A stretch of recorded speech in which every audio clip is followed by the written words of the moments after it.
Welcome to this explainer. Today, we're zeroing in on what is honestly one of the most fascinating, high-stakes acts of geopolitical survival happening in the world right now: Kazakhstan's quest for strategic autonomy.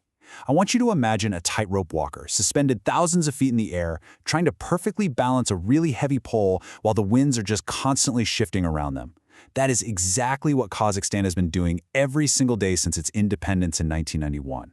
We're going to look at how this middle power manages an incredibly precarious balancing act just to protect its own sovereignty. Okay, let's dive into this massive geographic and political puzzle. Seriously, how do you survive as a landlocked nation squeezed right between Russia to the north and China to the east? Historically, most states in this kind of position either get completely absorbed or they turn into client states that just follow the orders of whatever superpower is next door.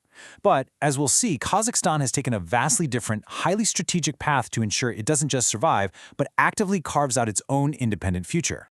Here's our roadmap for today's explainer. We'll start with the geopolitical trap, then move into mastering multivectorism, managing the Russian bear, riding the Chinese dragon, the Western counterweight, and finally, we'll wrap up with the future of autonomy. Let's start with Section 1, the geopolitical trap, and what it really means to be surrounded by superpowers. To truly understand Kazakhstan's strategy, you literally have to look at the map, because geographically speaking, they have absolutely zero room for error. Take a look at this number: 7,000 kilometers. That is the sheer length of Kazakhstan's shared continuous border with Russia.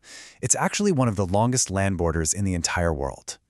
This geographical reality highlights an incredible vulnerability. Physically distancing themselves from Russian influence is quite literally impossible. And that geography creates an intense economic trap. Kazakhstan sits on vast, highly lucrative reserves of oil, gas, and uranium. They are incredibly resource-rich. But because they are the world's largest landlocked country, they are completely dependent on the goodwill and the infrastructure of their powerful neighbors just to get those resources to the global market.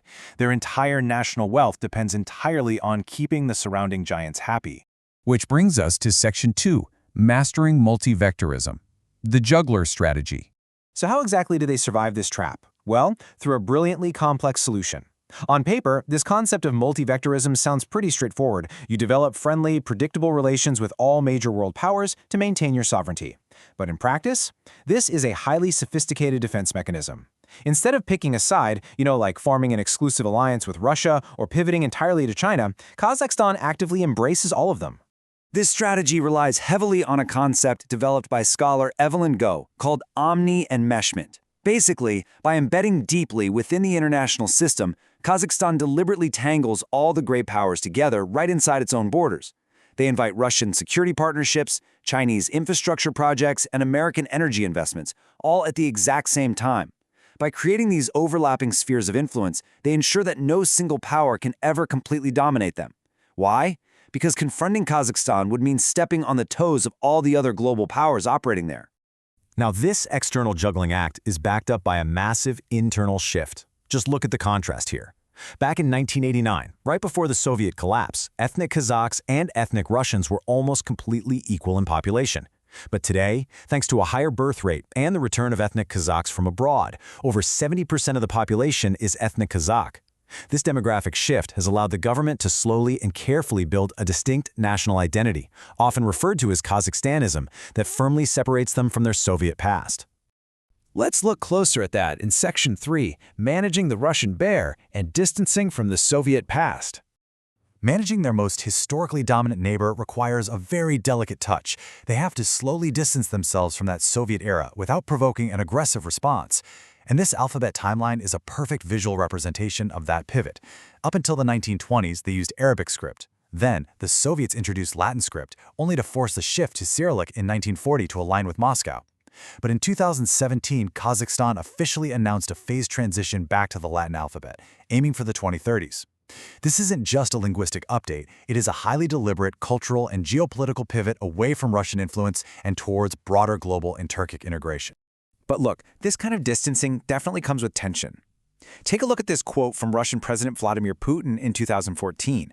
This was shortly after Russia annexed Crimea. He said, "Kazakhstan has never had statehood."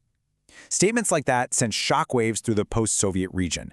For Kazakhstan, it triggered a fierce, immediate defense of their historical sovereignty and really accelerated their efforts to prove their absolute independence on the world stage. So, we see the juggler pushing back, but without dropping the ball entirely. They do this through a series of very calculated diplomatic actions. Following the outbreak of the Russia-Ukraine conflict, Kazakhstan flat-out refused to recognize the self-declared Donetsk and Luhansk republics. They canceled their traditional May 9 Victory Day parades. They routinely abstain on UN votes that favor Russia, and they've even sent humanitarian aid to Ukraine.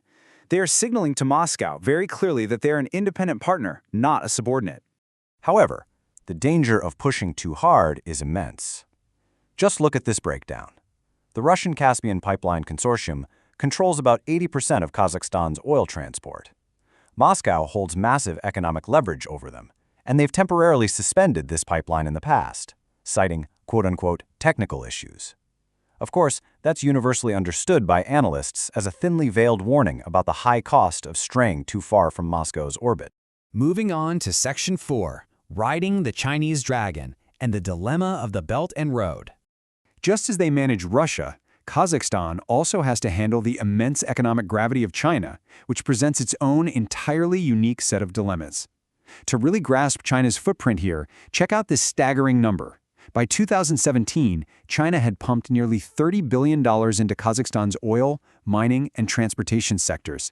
Kazakhstan is a pivotal gateway for China's massive Belt and Road Initiative. They act as the primary land bridge connecting China all the way to Europe. And honestly, this influx of Chinese cash has been absolutely vital for Kazakhstan to reduce its economic dependence on Russia. But, and this is a big but, while the government eagerly welcomes all that Chinese capital, they have to manage some severe public backlash at home. The source material outlines significant drivers of local anti-Chinese sentiment, or xenophobia. An influx of Chinese labor migrants has caused friction. Back in 2016, massive protests actually erupted over rumors that a new law would let foreigners buy up Kazakh land. There's also anger over environmental degradation by some foreign companies, and very deep local concern regarding China's policies toward Uyghurs and ethnic Kazakhs in the neighboring Xinjiang region. Because of this intense domestic pressure, the Kazakh government has to carefully and sometimes publicly set boundaries. They've maintained strict moratoriums on foreign land ownership. They actively refuse to grant tourist visas for Chinese citizens to limit unchecked migration. They even went so far as to publicly arrest a senior government advisor for spying. Many analysts viewed that move as a direct, public warning to Beijing: respect Kazakhstan's internal sovereignty. Now let's look at Section 5, the Western counterweight, and how they leverage the US and EU. To balance out the heavy influence of both Russia and China, Kazakhstan actively invites Western presence to create that strategic interdependence we talked about earlier. Did you know the European Union is actually Kazakhstan's largest foreign investor and trading partner? It's true. Recently, leaders from France and Germany have made highly publicized visits to secure uranium and invest in green hydrogen. Meanwhile, Kazakhstan engages heavily with the United States through diplomatic platforms like the C5+1, and they even conduct joint military exercises with NATO, which are known as Steppe Eagle. But make no mistake, Kazakhstan is incredibly pragmatic about this relationship. They know the West needs their energy resources just as much as Kazakhstan needs Western investments. For example, the EU often avoids pressuring Kazakhstan too heavily on domestic political reforms or democratic governance simply because Europe is desperate for access to the Trans-Caspian gas pipeline. Kazakhstan brilliantly uses its energy wealth to extract favorable terms and maintain its internal political status quo, all while keeping the West happily engaged. Which brings us to our final section, Section 6, the future of autonomy. Can this balancing act last? We've explored the strategy, but the ultimate question is whether this incredibly complex juggling routine is actually sustainable long-term.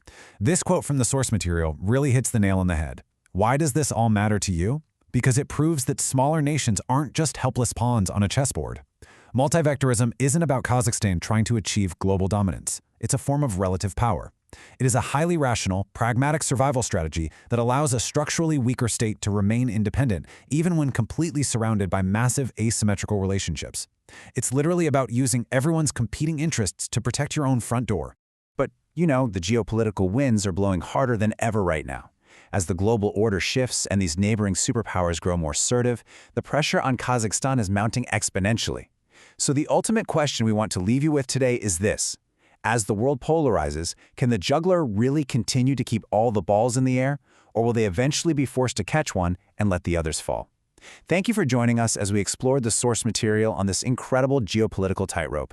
We'll see you on the next Explainer.